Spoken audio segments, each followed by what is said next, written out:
Nakaalis na at ako'y may pupuntahan. Teka, pagmaan ko to.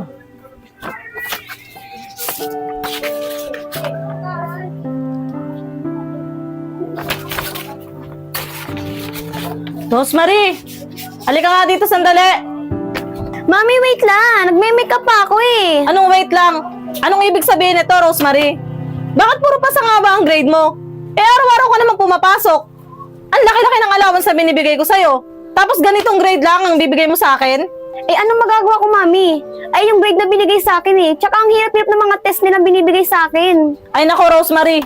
Hindi dahilan yan. Baka kung ano-anong ginagawa mo, puro barkada yata ginagawa mo eh. Kung ikaw nakikinig ka sa teacher mo, magandang grade na maibibigay mo sa akin. Ang aga-aga naman, Mami. Sinesermonan mo ko. Nawawala ako sa pagme-makeup ko eh. Ay nako, Rosemary, pagbibigyan kita ngayon ha, at ako'y may importanteng lalakarin. Pero sa susunod na hindi mo inayos ang pag-aaral mo, babawasan ko yung allowance mo. O, ito na yung card mo. Sige, Mami.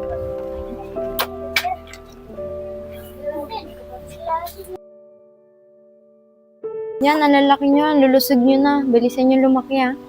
Ay, naku, Remelin. Kinakausap na naman yung halaman na yan. Ano ka ba kuya? Kailangan silang kausapin para pag lumaki sila, may pang-ulam na tayo. Bala ka nga dyan, Remelin. Na nga lang ako. Kuya! May pagkain na ba? Nagugutom na kasi ako eh. Ay, naku, Rolly. Pagkatapos mo maglaro, uwi ka dito, gutom na gutom. Wala pang ulam dito.